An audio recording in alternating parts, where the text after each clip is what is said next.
Hi, everyone. Hi again. In the two prior segments, Adolph Saphir has marveled at the miracle of the Old Testament scriptures, the Hebrew scriptures, which are a faithful record of an unfaithful people. Mm-hmm. How is it that this people gave the world a sacred book which is so different than other sacred books? First of all, we know there was a faithful remnant within Israel who were persecuted by the rest of the nation, but somehow the nation as a whole kept a record, passed it on first of all orally, and then canonized it at a later period of time, all of those books which were so critical of their ancestors. And they knew it, yeah. Now he goes on talking about the faithfulness of God to Israel, even since the Old Testament. And when the blessed Jesus came, those to whom the scripture was a living word, although they may have been comparatively ignorant, understood his voice. It was the same voice again. Blessed are the poor in spirit. Blessed are they that mourn. Blessed are the meek.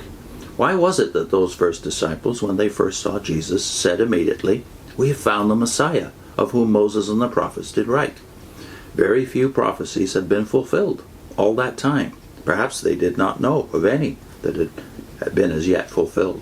The word was in them through the scripture, and the word which was before them appealed unto their minds. Jesus himself did not go to their schools. They were astonished at his exposition of scripture because he had not been taught in their letters, their comments, and their traditions, just as people nowadays think that unless people are great in philology and in criticism and in history, they cannot understand the Bible. But Jesus was the only one who ever understood the whole of the Old Testament. People that are ignorant are excluded from these learned investigations, but Jesus gave understanding to the simple. To him belonged the key of David, and he opened unto them the scriptures. The poor Israel, do not think that the Pharisees were all hypocrites. They were all in danger of becoming hypocrites, and some of them were hypocrites, but many of them were godly, religious, earnest men, and they truly reverenced the scriptures and had a zeal for God, but no great knowledge, and went about establishing their own righteousness. When Jesus told them in the parable that the kingdom would be taken away from them and given to others, they said, "God forbid," and it came out of their deep soul, "God forbid," and they fulfilled the prophecies by rejecting Jesus.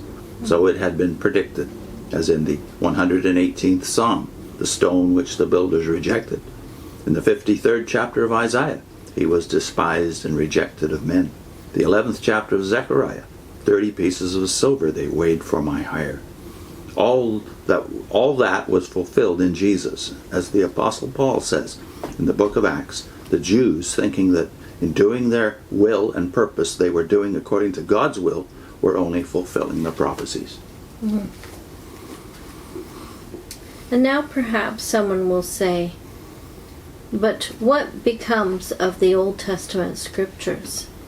What becomes of that whole preparation which for thousands of years God has given to his nation?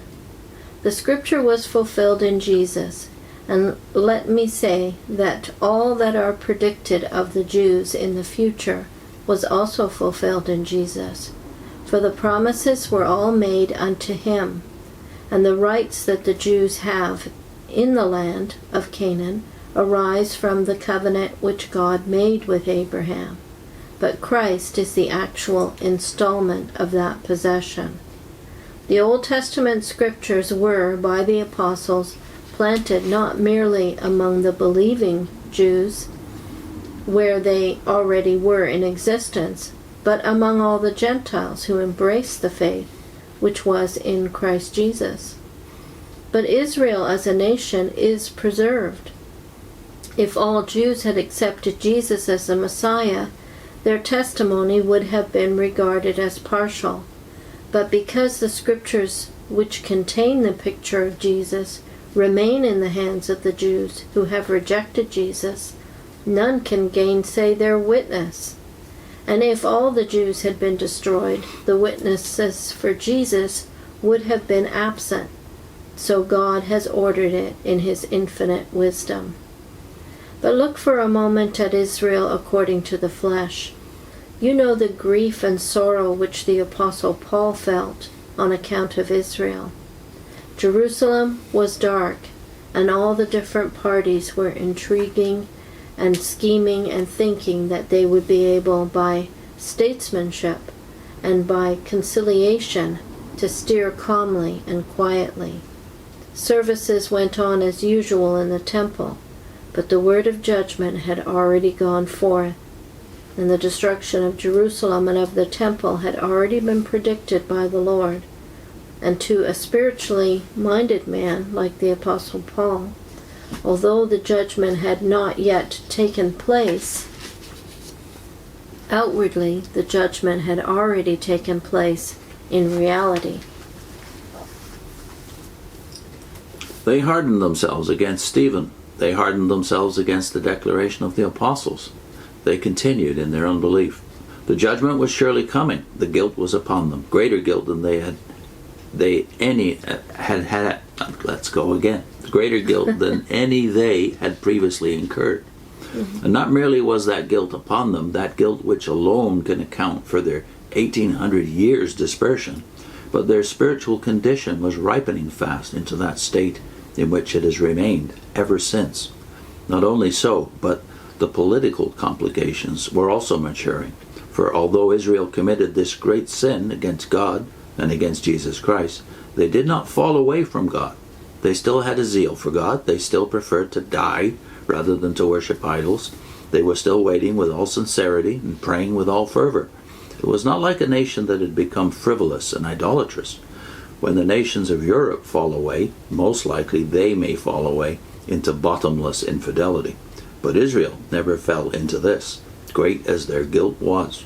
Therefore did the Apostle Paul weep for Israel, God's people, to whom pertained the adoption. He made them his children, and as his people he brought them out of Egypt, and instructed them, as a father dealeth with his child. And to them belonged the glory, not the glory of weapons or the glory of science, but the glory that Jehovah had chosen them, and that he would be in the midst of them. And to them belonged the covenants, made with Abraham, Isaac, and Jacob, and afterwards. And to them belonged the law, the 10 Commandments, written by God himself upon the tables of stone. And to them belonged the beautiful worship, the tabernacle with its holy and holy of holies. And to them belong the fathers.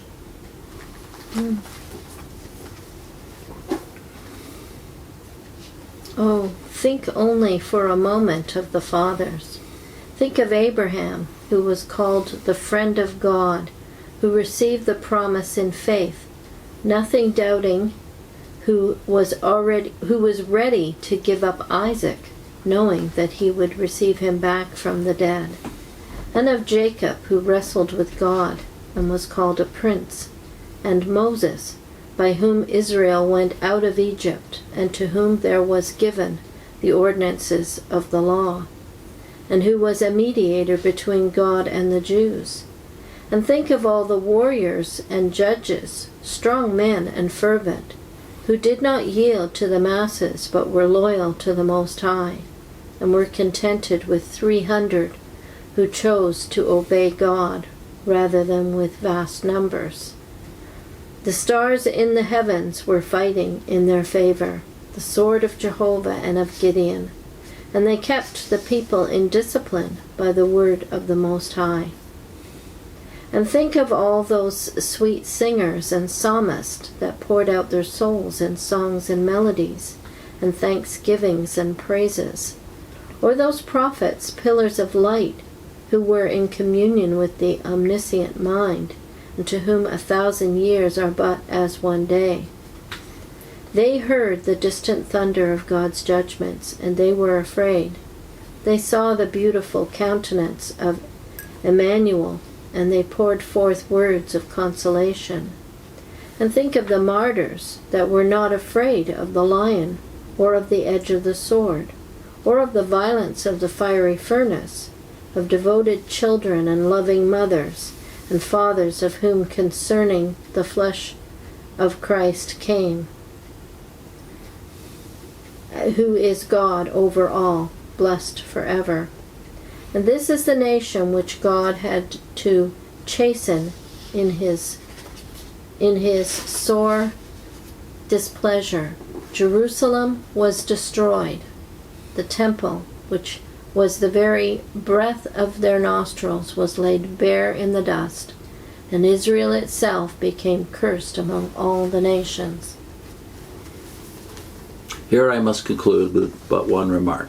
See then this nation, how many have wept over Israel, for whose sorrow can be compared, as it says in the book of Lamentations, with the sorrow of Jerusalem. Your poet has said, the wild dove hath a nest, the fox its cave, mankind its country, Israel but the grave. Oh no, and 1,000 times no. Israel has the Scripture, and this Scripture it is which has kept Israel alive up to this day. Different from all other nations, Israel has the Scripture, and whenever the Holy Ghost breathes upon them, they shall behold Jesus, to whom Moses and the prophets have testified. For the future is still before them, and that future which is spoken of by the mouth of all the holy prophets, even from the beginning. I have often thought of that triumphal arch of Titus, which was erected after the destruction of Jerusalem. There it still stands in Rome, and on that arch you can see represented the captive Jews and the 7-branch candlestick of the temple and the table of showbread, and in front of that great emperor, the great emperor and conqueror Titus. There's another triumphal arch which the Apostle Paul has also erected right among the Romans, the Epistle to the Romans, from the 9th chapter to the 11th. And on this arch it is written, all Israel shall be saved. And in all this the Scripture, partly fulfilled unto us already, will show forth its truth and its steadfastness unto the ages to come. For as the prophet said that there will yet be, in the streets of Jerusalem, children playing and making merry, so all the chapters of the Old Testament will shine forth with renewed vitality and beauty when the Lord shall visit his children and shall fulfill his word, and when all ends of the earth shall see together the salvation of our God. Blessed be the Lord God of Israel, who alone hath done great wonders, and blessed be his glorious name, and let all the earth be filled with his glory. Amen. Yeah, I think he does a very good job of illustrating here that it is a record of the faithful and the unfaithful. Mm-hmm. And the fact that we have it is a record of faithful Israel. So we tend to just see the unfaithful We sure Israel. But all of this is to God's plan, so that we would have an opportunity. As he says in this book very plainly, the miracle of the Old Testament in the preserving their own this record of their own idolatry, among other things, but also the New Testament. He makes the point that we would have missed as witnesses that the New Testament is written by apostles and prophets, and the witnesses that are, it's a technical word in the New Testament, the witnesses are Jewish, the people who saw and recorded these things. And then there's the rabbinic scribes after the New Testament, unbelievers by Christian standards, who we still use to preserve because we love their Masoretic Old Testament. Yeah. So they're still witnesses against themselves, but also witnesses to us in bringing us the Bible. And we witness to their faithfulness by using their Bible. We should, keeping it, preserving it. We should think about that more. Yeah. Yeah. Mm-hmm. We'll put in a link to a video you did on a scripture that meant a lot to you in Romans 9. Mm-hmm. And the video's called Vivian's Tears, because Paul makes the point in that passage that he has wept over these people, his brethren, according to the flesh. And also a link to David Barron, another great Jew like Saphir, who was a late contemporary of Saphir, died in around 1930. But who has history vindicated? Because David Barron's books are still with us. Who has history vindicated? David Barron or the Watchtower Bible and Tract Society?